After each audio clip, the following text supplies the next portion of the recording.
All right. Mark Devine on the Do Hard Things podcast. Mark, thanks for hopping on. I'm looking forward to the conversation. Yeah, Dan, I appreciate you having me. Nice to meet you. Yeah, absolutely. I like to give people a little context in case they've never heard of you before. And the question I like to ask is, when people ask you what you do, how do you answer them? I'm a teacher. But what do I teach? I teach mastery and service to humanity. Okay. And I have a number of different practices and methodologies and tools to kind of unfold or unlock what that means. Mastery is the process of continuously evolving yourself to your highest and best, capabilities as a spiritual being having this human life. And service is like what you're going to do about it. Aligning with your purpose, your calling, creating a mission, and then going out and making a big impact in the world. Yeah, that's a very specific answer, which I love. But like, how long did it take you to come to a while the place? Of course, yeah. I wasn't like born with this insight. Yeah, I grew up in a very small town, about 375 people in a pretty dysfunctional family. So, and I recognize now in retrospect, there was a reason for that, because it made me pretty damn tough. And it gave me a lot of time for introspection. And it also, because I couldn't stand being under the roof of my house, I spent a shit ton of time out in nature, and I got into endurance sports and all these things, which prepared me to ultimately then shift focus to become an elite Navy SEAL, #1 in my training class. I attribute that to my father's abuse and, kind of our, the forging of the character that came from that. And I really honor him for that. And I really thank him for that. And I also recognize that I chose that from a perspective. But yeah, it wasn't until, so as a SEAL, I was a warrior athlete, then a warrior leader. And, but when as I got more mature in my career, I recognized that I had this passion for training younger SEALs. And I wanted to teach them some of the things that I had learned, which included, some of the things we talked about, like the forging of mental toughness through hard physical work, which you know a lot about, the refining of the mind through breath work and mantra and concentration training, which I learned through Zen, and then obviously refined in the Navy SEALs, and then later on through countless hours of martial arts training and yoga and teaching. So I wanted to teach SEALs, special operators, kind of these lost warrior arts. So I did that when I finally aligned that passion with my business. When I got off active duty, that business became SEAL Fit. And I had a few fits and starts and entrepreneurial disasters kind of in between, trying to figure all this out. But once I landed on that, it's been an incredible journey since. And that was 2006, like I said. And it really taught me that aligning with your calling and then bringing that out into the world is so crucial. Yeah. Because then everything gets easy. So yeah, though I've had ups and downs with the business, more things have absolutely lined up and exploded and felt easy for me than they did when I was not, 100% aligned. Like when I launched the Coronado Brewing Company. It was great business. I'm very proud of it, but it was a painful process. And I had, disastrous fallout with my partners who are also my brothers-in-law. And oh no, it wasn't my purpose, right? And so there was a reason for all that happening. Anyways, that's a long story. I just probably made it longer than you needed. No way. That was good context, I think. And I want to, because the Navy SEALs, they have a reputation, and you think? Yeah, just a little bit. Tiny. And I'm just curious, like, why did you decide to go into that? Because you went in later than most people would, right? You had a career 25. And then left it. I mentioned Zen. So when I graduated from Colgate University with an econ degree, fortunate enough to be picked up by Coopers and Lybrand, which is now PricewaterhouseCoopers. And they were participating in a program where they and other consulting firms, accounting consulting firms, were recruiting from liberal arts, elite liberal arts colleges like Colgate, Williams, Amherst, Yale, Harvard. And they were recruiting not accounting graduates, but liberal arts graduates like myself. I had an economics degree. We had no accounting. And their idea was that they'd send us to NYU, Stern School of Business, to get an MBA, And that over time, we would make, if we stuck around, we would make a more well-rounded partner, able to run a global business as opposed to just being an accountant. And honestly, it worked, because I'll tell you, my best friend from Colgate, Carmine DeCibio, was in the same program with me, but with a company called Ernst & Winnie, which became Ernst & Young. And now he's global CEO of Ernst & Young. Oh, wow. Or rebranded EY. So, but most of us left and went in to make a lot of money or, whatever. And so that was kind of my path. I was going to get my MBA and CPA and go off into maybe finance, and then eventually probably make my way back to the family business, which is in Utica, New York, and been around for over 100 years. But what happened, Dan, was when I went to New York, I was a really obviously athletic person for reasons that I described earlier. And I rode crew at Colgate and I swam competitively. When I got to New York, there was just something inside of me that said, I'm never going to not do hard work physically. Like, it's just part of my character. Yeah. Whereas, it was rare for that, and certainly in the 1980s, and even today, a lot of people, when they get in the professional workforce, they think they're too busy to take care of their body at that level, and then they lose it, right? And it's very hard to gain it back once you lose the consistency of the daily effort. Yeah. So I told myself at 21, I'm never going to not train every day. And so I was training in the morning, go for like a 6-mile run, and then I would do my, do a little stretching. And then at lunchtime, I would, everyone else would go out. We had an hour. Everyone would go have a lunch, and I would go to the gym and bang out, like a 20-minute wad, and then head back to the office, shower up. I had 1 hour. So that was like an early version of a high intensity interval training before we knew what that was, right? Yeah. And then they let us off of work at 5 o'clock because, this is a participation with an NYU study program. So we had to get down to NYU Business School, which at that time was at the World Trade Center before 9/11. Yeah. And so we had to be down at school at 7:30. And most people would go home, change, have some dinner, prep for school. And I looked at that as another training block, right? So I was looking at, saying, what can I do in this time frame? I don't want to run again. I don't want to work out. I don't really have time to go do a sport like rowing or something. So one day I was walking home along 23rd Street, and I lived on 22nd Street, and I heard all these shouts coming out of this second floor building, and I looked up, and I was standing under the sign that said World Sado Karate Headquarters.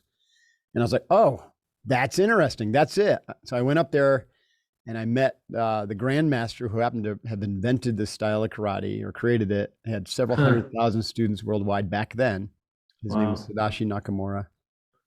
Well, so I started training, and I noticed within a couple months that on Thursday nights after his black belt class, I stayed one night to watch the black belt class.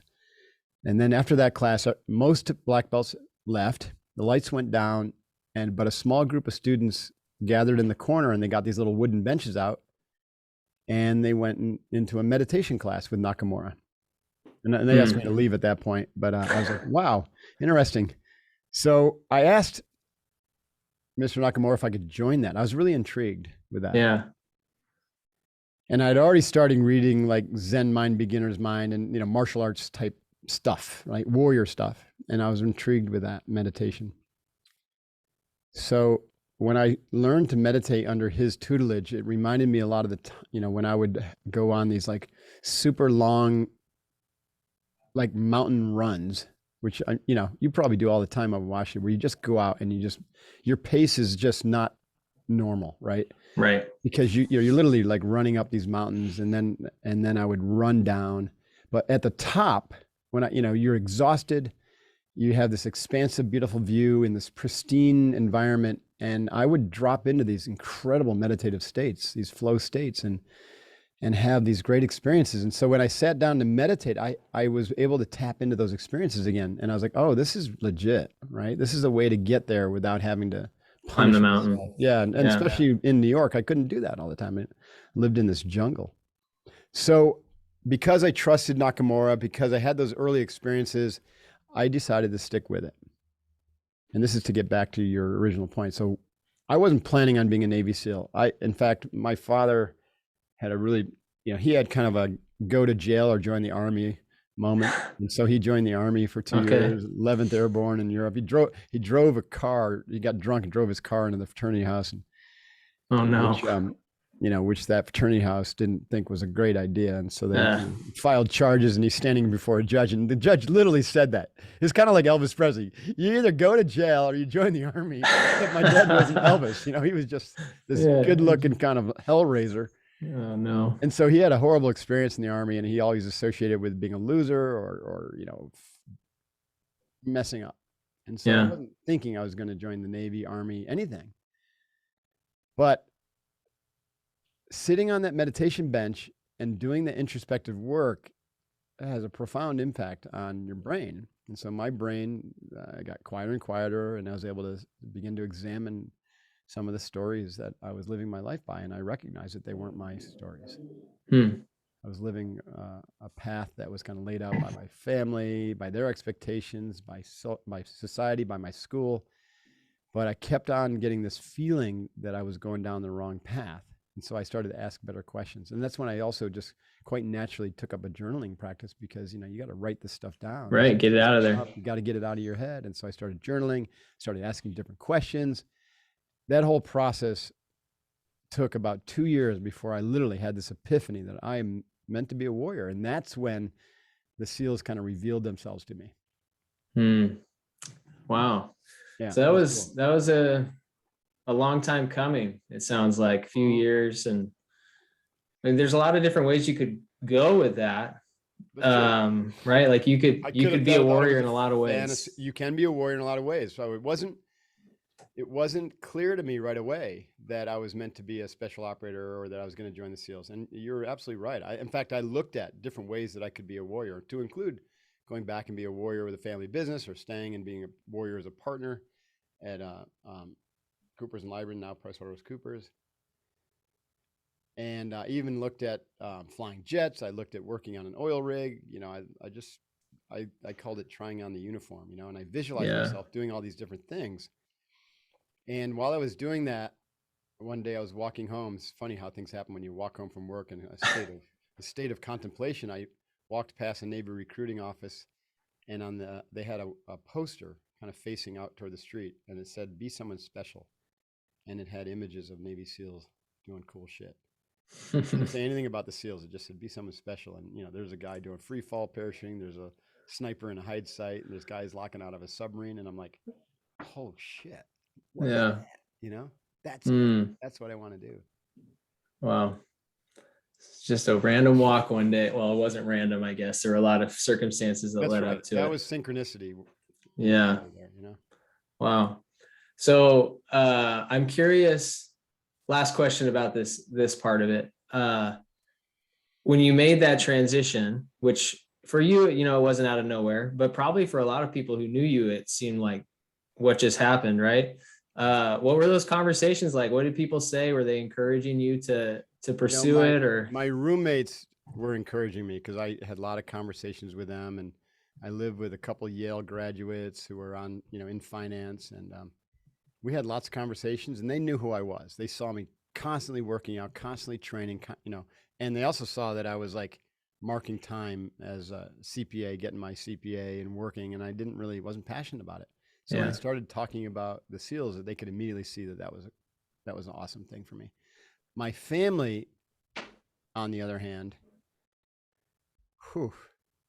right? And anyone in my business, in the professional side, were like, "That's ridiculous." Yeah. So I didn't even reveal it to my family until I was certain that I was going to go in. I still hadn't gotten accepted, right? That's a whole nother story. Like, it took me a long time to get accepted, because I wanted to be an officer and I was already a civilian. So most officers in the SEALs come from the Navy Academy. Okay. Or ROTC, meaning they're already commissioned, and then they take 20 a year that way, roughly. And they might take 1 or 2 out of the civilian force if they think they need some backup. They send those guys through officer candidate school.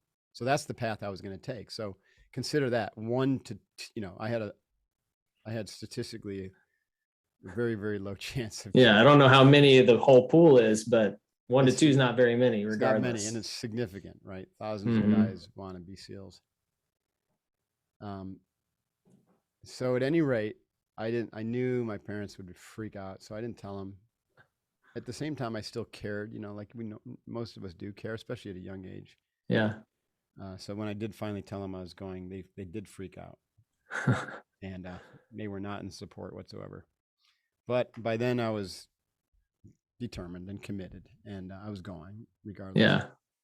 And when I graduated as honor man in my class, number one graduate, and they came out for graduation, and I could tell they were proud of me, and That's cool. Come around to the idea, so to speak. Yeah, I was going to ask now how they felt, but it sounds like a long time ago they felt a lot better about it. Yeah, so they're fine. They still, they shifted focus from that to trying to get me to come back to the family business, for years, and then finally they gave up on that when they realized it's not going to happen.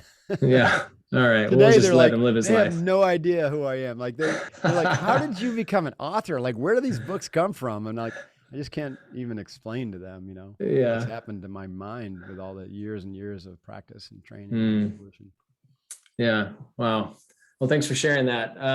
Let's get into kind of the meat of this podcast and why it exists. And part of that, is we want to be an encouragement for people in the middle of difficult seasons. And we believe that the best way to do that is through people's stories of their own hard things, because it provides perspective for somebody. Like, I'm not alone in this. Someone else has been there.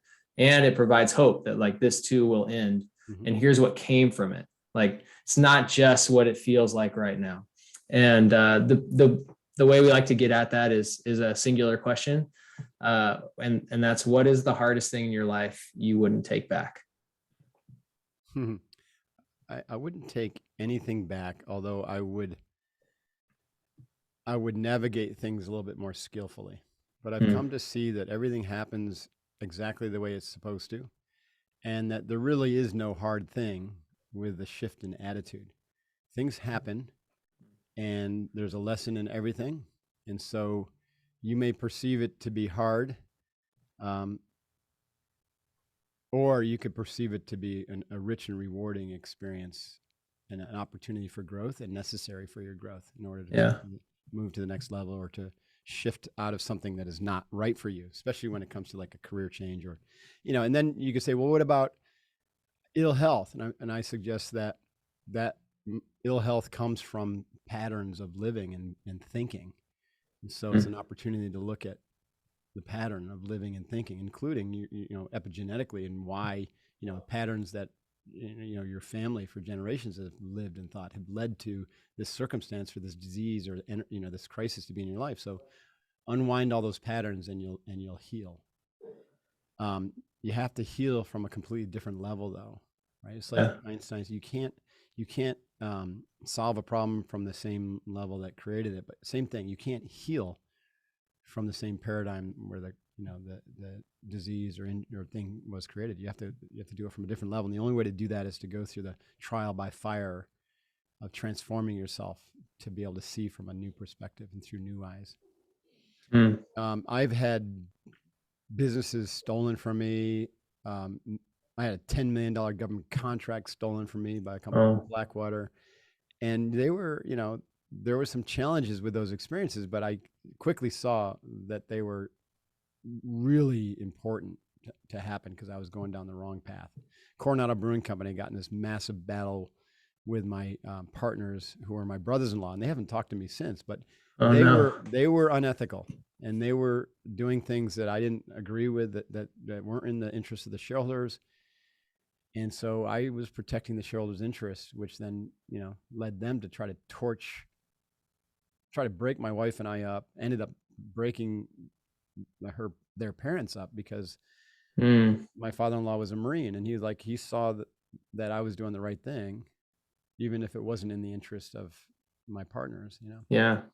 So that was, at the time it seemed really painful, but at the same time, I wouldn't change it unless you could go back and choose different partners. But if I did, I might still be in the brewing business. I never would have created Sealfit and done all the work that I've been doing here.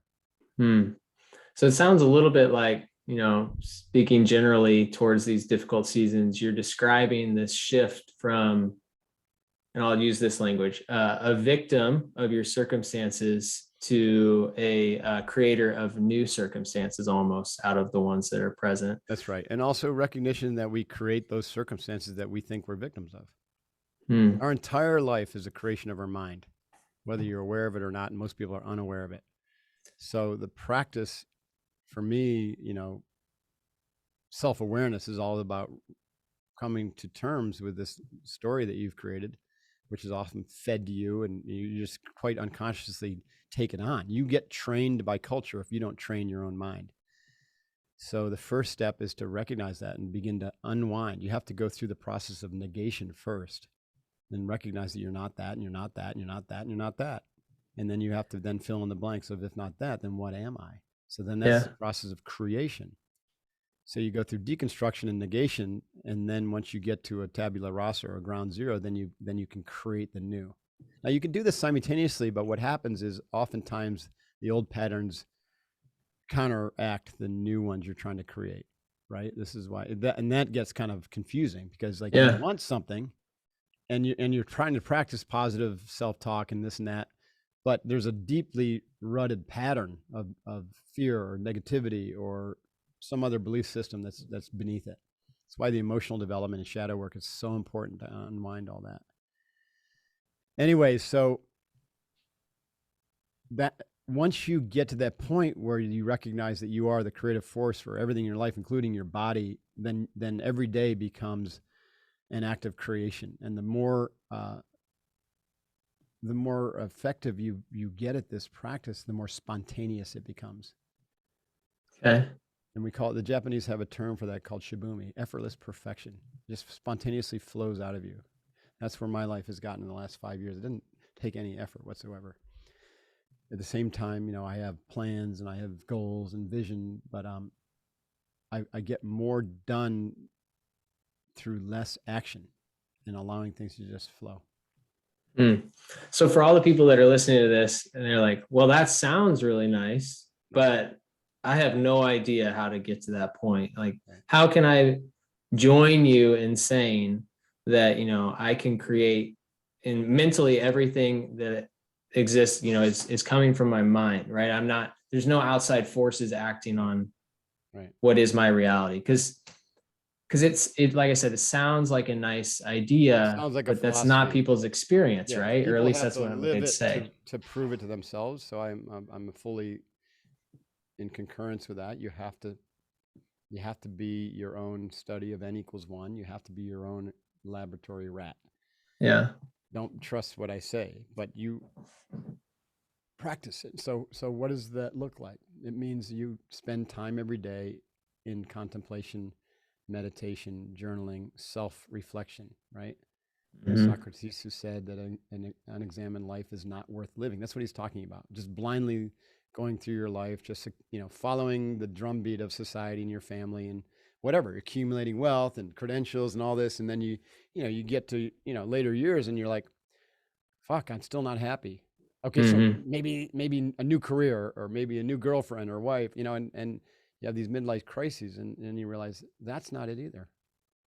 So start now to find out what is the true meaning of success, and it's self-awareness, which leads to great peace of mind and non-attachment to these things that we used to identify as ourselves, such as our career. Like, I don't identify myself as a Navy SEAL. That's just something I did. I'm proud of it. The SEALs are awesome, but it's just something I did. Yeah. I don't identify that as myself.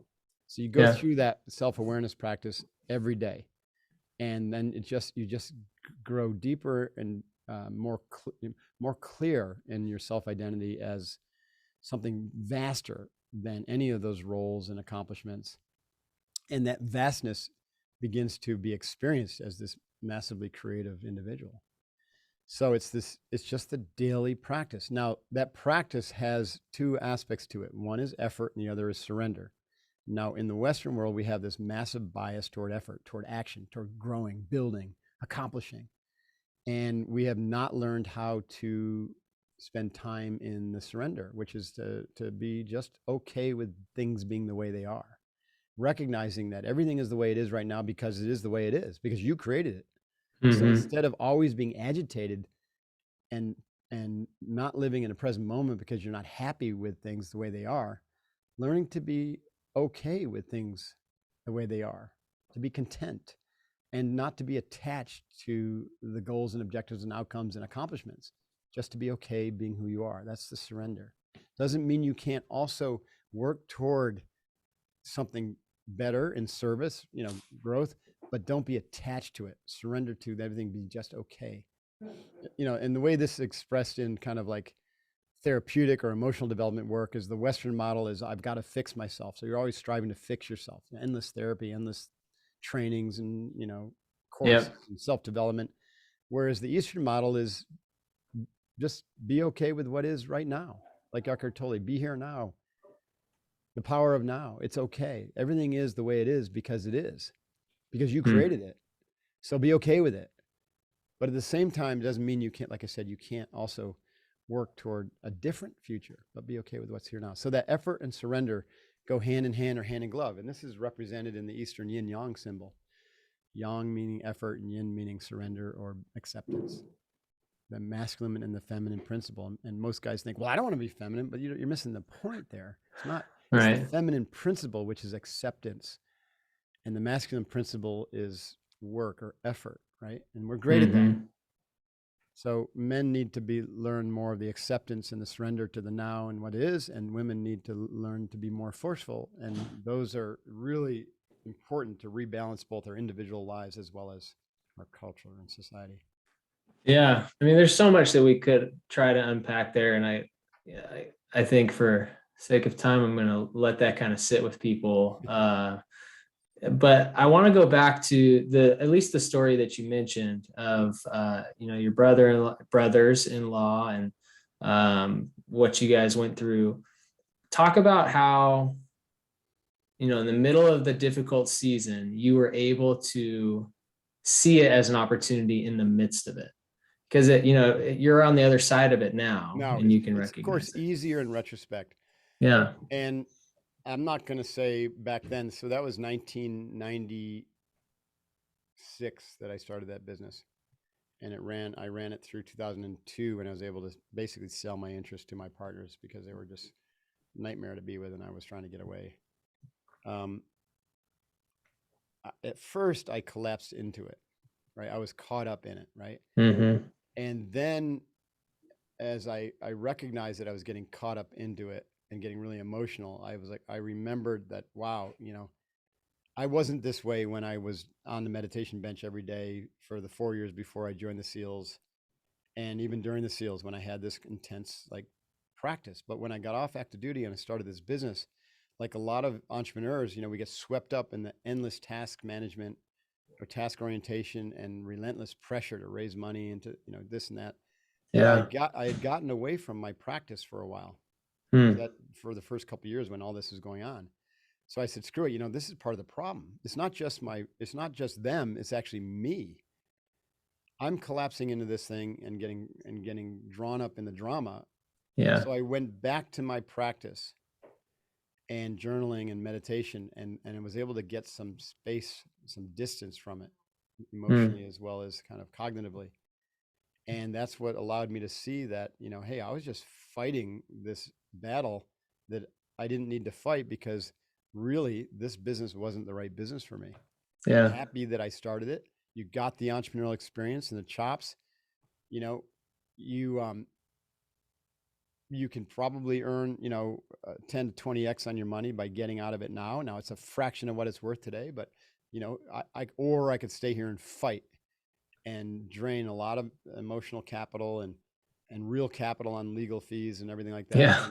And then what's the end result is I'll be trapped in this freaking brewing business for the next 20 years, which is not and I wouldn't have had that insight had I not gone back to meditation and had the same kind of perspective. I'm like, oh, I'm barreling down the wrong path. Just like I was, 10 years earlier, barreling down the path to be, an accountant, partner at an accounting firm or back in the family business when I was really meant to be a warrior and a Navy SEAL and then be an entrepreneur.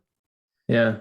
So always, and that reinforced in me to never get away from the personal practice again, right? Because that is critical for you to keep your perspective and to keep distance from the storms and the dramas in life. Yeah. Metaphorically, you become like a mountain. You're stable, and the storms and dramas are like the clouds and the rain passing by. You see them, but you don't identify with that. You recognize that there's sun all the time on the other side of that cloud or the other side of that storm. And so you That's identify, a good identify analogy. with the sun. Yeah. I would prefer to identify with the sun Yeah, 365 days a year. totally. Easier for me down in San Diego when there is Yeah, sun. that's true. 365 days. It gets cloudy down there sometimes. True. But you know the sun's coming. It sounded, you know, it's interesting, the two situations that you just talked about, right? When you were out of college, pursuing the career and a lot of financial opportunity and wealth potential. And then same thing with the brewing business, right? A lot of financial opportunity and wealth. Both of them I walked away from tens of millions of dollars. And you know, like what you're saying is that was the wise and right choice, you know, in both situations. Right. And you didn't make the decision because there was more money on the other side. Like you made the decision for entirely different reasons. There was great uncertainty on the other side. One was, what if I don't make it through SEAL training? You know, I'm stuck in the Navy. Yeah. And the other was, you know, if this business, walking away from this business that I poured all my IRA money in, I poured everything in. And, you know, I got a little bit out of it. It gave me enough to move up to North County, San Diego and buy a house, but I was back at ground zero. In fact, I ended up going back and active duty for a few years as a reservist to make ends meet. And I ended up going to NYU, or not NYU, but University of San Diego to get my doctorate in leadership. And I worked there as an adjunct professor. And I was doing all that until I got recalled to go to war in Iraq in 2004. And then when I was over there during war, I really doubled down on my practice every day. Yeah. And that's when I had another breakthrough epiphany that, you know, I didn't want to be an academic. So I left USD and I wanted to start a business doing what I actually really love to do, which was to train special operators on these warrior principles that I mentioned earlier. And that's when I started SEALFIT, when I got back from Iraq.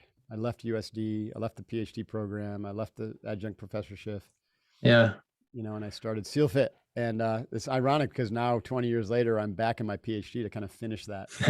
That is ironic. But that's, I'm sure that's going to feel good. I'm not a quitter. I was like, no, you can't be. Yeah. So there's this shift in perspective.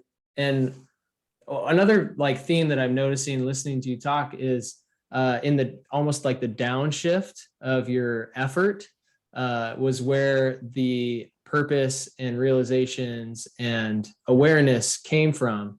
And so many times I know in my own life and talking to other people, you know, it's how do I do more? How do I check off more things in my box to like figure out what those purposeful things are?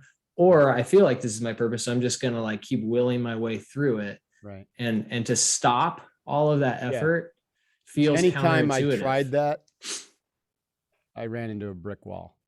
So I learned that you had to do the opposite. You had to just stop all and go into complete monk mode. Yeah. And to reflect and to meditate and to contemplate and to ask better questions.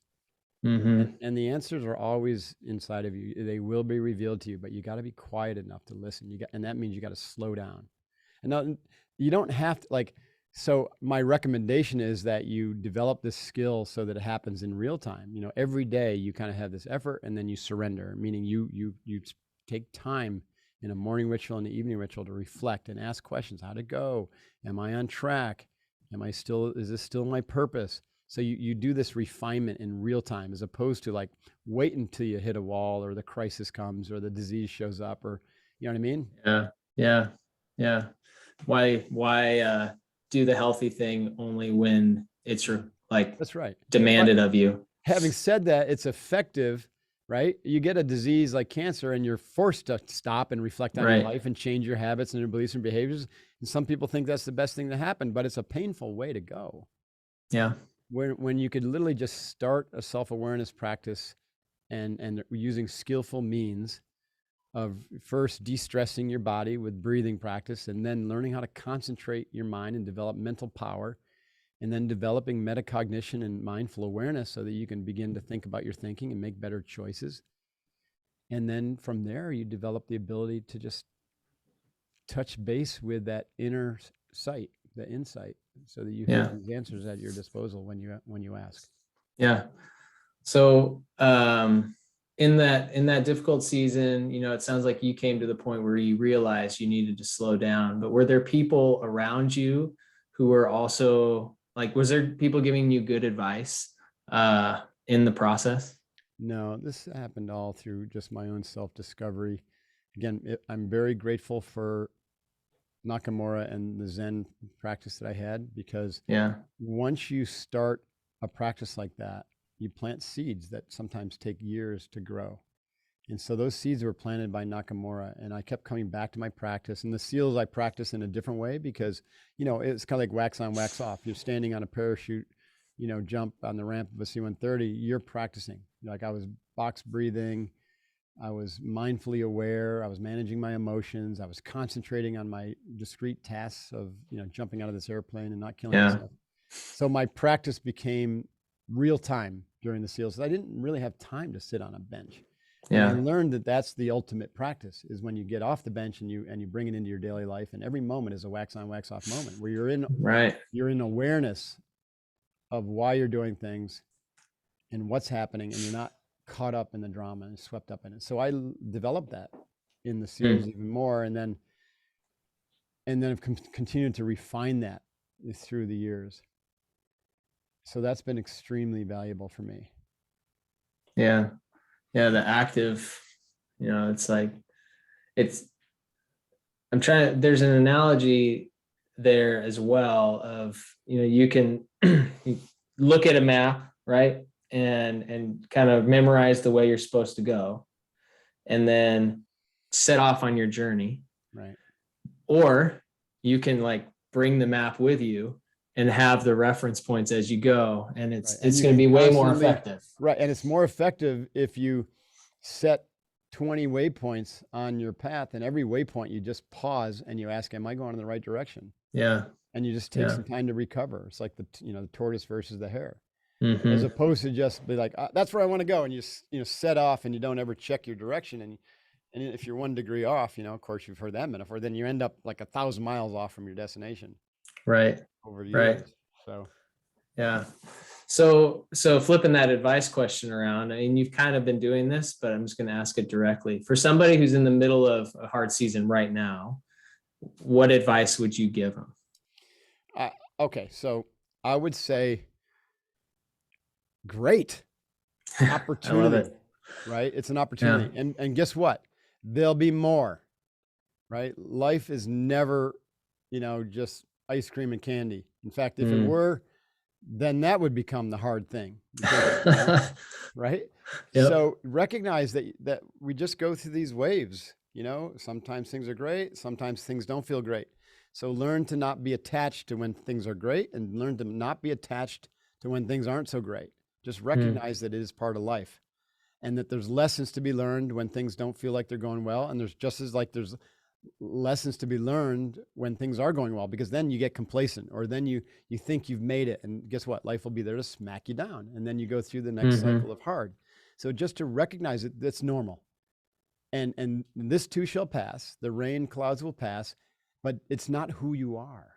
Yeah. Don't identify with this struggle and say, oh, I'm all screwed up, or I'm a jerk, or I did something really bad. Just say, oh, this is happening. It's happening for a reason. What can I learn from this? But it's not who I am. Yeah. I am a really good person deep down. I am infinitely creative, an awesome person. And this is just something that's happening in life, and it'll pass. And then when it passes and things are starting to get really good, you still do the same practice. Like, okay, this is awesome, but this is not who I am. Right. Don't think all of a sudden you're the rock star and this is all because of you and you're the superstar, because if you do, the universe will smack you down. So this is a practice of non-attachment. Don't be attached to the highs or the lows, and you develop this stability, this equanimity, this continuous flow of just being okay with what is. And then as you develop that, then what happens is those highs and lows smooth out, because you are resonating at this super balanced flow state, okay with what is up or down. Then those ups and downs, those swings start to really, really smooth out until they're like just tiny little waves. Yeah. Yeah. And then we call that flow, life flow, or optimized performance, peak performances, you struggle and then you peak and then you crash, and people go through these wild swings. Optimized performance is like, I'm ready for anything. And if I got a peak to climb Mount Rainier, I just tweak my training program. I get ready for it. I go climb Rainier. I come back, and I don't go through this, wild like downturn of post mountain partum depression, or something like that. Post mountain. That's probably a real thing. It is probably. I just made it up, but any mountain climber probably knows what I'm talking about. I have a few mountain climber friends, and I have witnessed that in them. So I don't think I think you might have coined something real. So to I come to tie around what you're saying a little bit, this idea of steady state, or these things don't define me, and it sounds it's all very much internalized and individual, and you're in control of those things. But there's this element of you don't live, you're not alone. Like, you live with people around you, and you have other voices that are coming at you to say one thing or another. And so how do you maintain some sense of that purpose and direction when there's a lot of other voices coming at you and noise? This is also part of the practice, that you have to prove to yourself that what I'm saying is accurate or is true. When you are identified with the roles and the things that happen, then everyone else seems to have this impact on you. Like, people are coming at you, they're throwing things at you, and and you feel like you're buffeted around by other people. When you shift your awareness and you recognize that you are the creator of your mind, and your mind is the creator of your life, and then you begin to live from that, then people respond to you very differently. Because what really is happening is you're projecting all your fears and all your weaknesses and all your things that you don't like in other people. You're projecting them out there, and so they're giving it back to you, and you mistake that as someone doing something to you.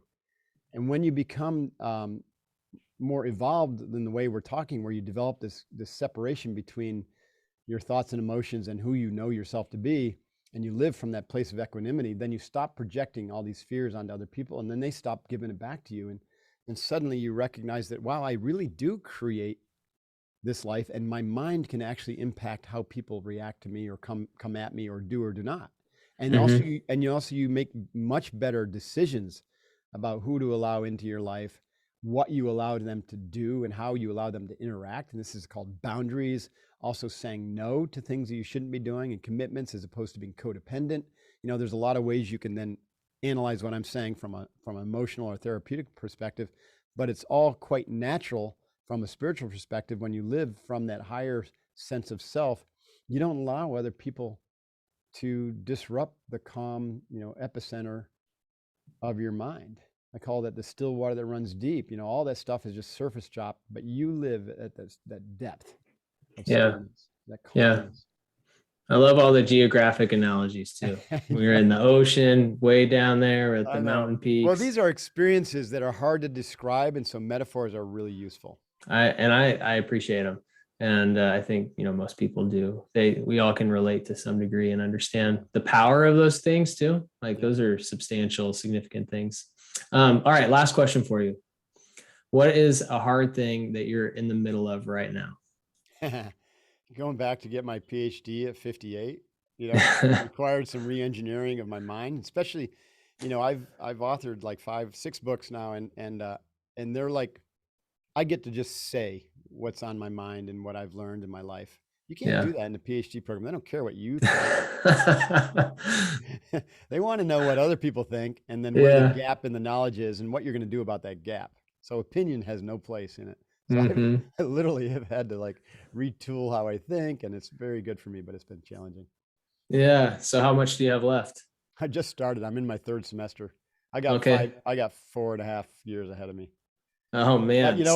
People say, why do you do this? And I don't need it. You know what I mean? I don't need my doctorate, but I mentioned earlier, I started it and didn't finish. So there was that. And then also, I'm trying to, with my business Unbeatable, we do serious leadership development, peer group leadership development, but a lot of people still perceive it to be Mark Divine's Unbeatable Mind. I used to even call my podcast that, and my personality is still really wrapped up in it. And still have people coming thinking they're going to get trained by this Navy SEAL. And I want to study the efficacy of this integrated 5-mountain development program that we've developed and how it works. And I realized that I could hire someone to do that, but I wanted to do it myself and to bring credibility to the program so I can really expand it into the corporate arena where, people don't trust you or believe you unless you've got a bevy of doctors and PhDs. Right. All of the things on your wall that say that you've read a lot of books. And the last reason is, back to this idea, I don't ever want to be complacent, right? So I'm studying Aikido now, and that's been the hardest martial art I've ever studied. I've already got 3 black belts. Why do I need it? I don't, except I want to continue to grow and learn and challenge myself. So I've had to unlearn most of what I learned in my, kick-ass jitsu to learn Aikido, which is the art of peace, or the art of blending with the other person's energy so you do no harm, Yeah. It fits my personality now, but I'm doing it to grow and to evolve and to challenge myself. Same thing with the doctorate. God bless my wife for being okay with my concept. I was going to ask you, how's your wife handle all of these things? She's cool with it. I told her, don't let me quit this PhD because I'm always bitching about how much work it is. Oh yeah. Good. Yeah. She's got to encourage you and keep your feet to the fire a little bit, probably. Absolutely. Sometimes. Yeah. Wow. Well, for people who, were something was sparked in them listening to this, or they're just interested in learning more, how can they keep up with you or follow you, learn some more about what you do and everything you're working on? Okay. There's a couple of ways. So first, since you are dealing with people who, are in great transition or change, one of the best ways to really break through to new ideas, new insights, new perspective is to really challenge yourself. And that's what we do at SEALFIT, my company SEALFIT. Go to sealfit.com or also unbeatablemind.com because we run the SEALFIT programs through my company, Unbeatable. Okay. We have these crucible events, which are 6, 12, 24, and 50 hours of really intense training based upon or modeled upon Hell Week, the Navy SEALs Hell Week, and they're extraordinary experiences. And with Unbeatable, we have a great community and also this peer group program, coached program we call Boat Cruise, which is an extraordinary multi-year long program on vertical development, whereas, where you're trying to, we're not trying, but we are working with you to evolve your consciousness to the next stage and then beyond. And then if you just want to learn more about me and my the books that I've written and my podcast, The Mark Divine Show, you can find all that information at markdivine.com. Also my newsletter to subscribe, and social media channels. All this stuff is linked at markdivine.com. Great. I didn't know about those Crucible events. They're amazing experiences. That's where it all started, Dan. I mean, I ran these back in started in 2006. I would run these 30-day immersive, live-in warrior monk academies for spec ops guys and ladies, but most of them were guys, obviously. And so these 30-day academies, I would have these students come live with me at my training center in Encinitas, and we train from 0 dark 30 in the morning until 10, 11 at night, and then the graduation ceremony after 30 days was this nonstop 50-hour event that we now call Kokoro, which means merge your heart and mind into your actions. Well, over the time, I couldn't sustain. In fact, what happened is those 30-day academies broke into 3 different programs: Unbeatable Mind, SEALFIT, and also Kokoro Yoga. Yeah. And 3 best-selling books came out of that because I was doing so much new creative content and developing so many new innovative programs. They ultimately defined themselves and separated into separate programs. And SEALFIT, we still run the online training and preparation for those crucibles, and we still run that 50-hour event. And because a lot of people said they just couldn't handle it, we ended up creating, kind of smaller ones. Yeah, preparatory events. So the 50-hour is the goal.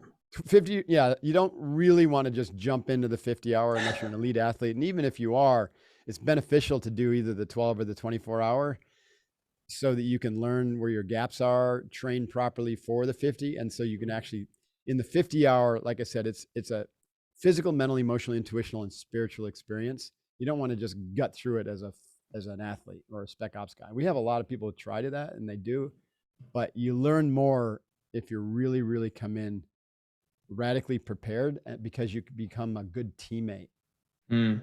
and you're in service to your other teammates. And that's really the main outcome there, is you get out of your sense of individuality, or I've got this, or I'm the tough one. And you realize, and we set it up, that you can't possibly do everything alone. Yeah. You have to be a good teammate. And there's times where you have to ask for help, Mm. force you to do that. And That's, so it's an extraordinary experience. You would love it, Dan. If you want to do it, let me know. yeah, I'm listening to you describe it, and it's like right up my alley. You know, Yeah. it sounds terrible and awesome at the same time. Terribly So- awesome. That's the way we describe it. It's terribly Oh, awesome. perfect. Well, you described it accurately then. Well, Mark, I really appreciate you spending some time with us and sharing your wisdom that's been gained through a lot of experience and difficult seasons. And yeah, thank you for being here. It's been my honor. Thank you, Dan. Appreciate it. I'm gonna